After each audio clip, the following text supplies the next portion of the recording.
అందరికీ నమస్కారం. నేనైతే ఈరోజు ఒక టాపిక్ గురించి అయితే మాట్లాడడానికి వచ్చాను.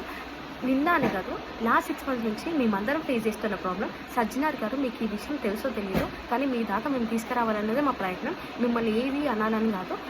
Especially from Warangal to Hyderabad to Warangal express బస్సులు అయితే ఉండవు.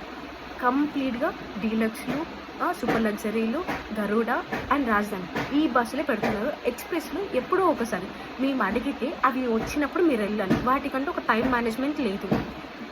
టైం మేనేజ్మెంట్ లేని ఒక డిపార్ట్మెంట్ ఏదైనా ఉంది అంటే అది RTC department. Especially from Warangal to Hyderabad to Warangal.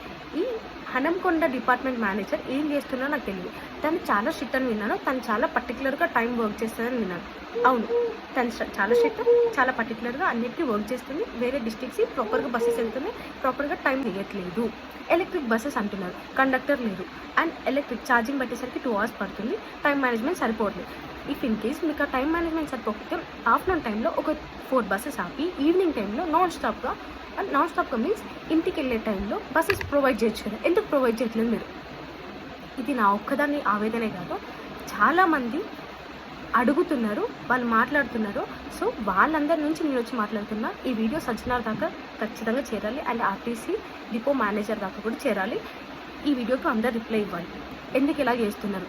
మీరు జనాలు వెయిట్ చేసి కుక్కర్లాగా వెయిట్ చేసి ఆ సూపర్ లగ్జరీ అలా వెక్కితే మీకు డబ్బులు వస్తాయి. ఆ డబ్బులతో గవర్నమెంట్ని ఏదో చేద్దామని మీ ప్లాన్ అని నాకు అర్థమవుతుంది. నాకే కదా, అక్కడ ఉన్న వాళ్ళందరికీ అర్థమవుతుంది. మీ ఆర్టీసీ డిపార్ట్మెంట్ పని చేసే వాళ్ళు కూడా తిట్టుకుంటున్నారు. ఈ వీడియో అయితే అందరికీ చేరేలాగా మీరే చూడాలి. ఎందుకు అంటే ఇప్పుడు నేను అడిగాను, నా వంతు నేను అడిగాను, మీ వంతుది మీరు చేస్తేనే మనందరికీ హెల్ప్ఫుల్ అవుతుంది.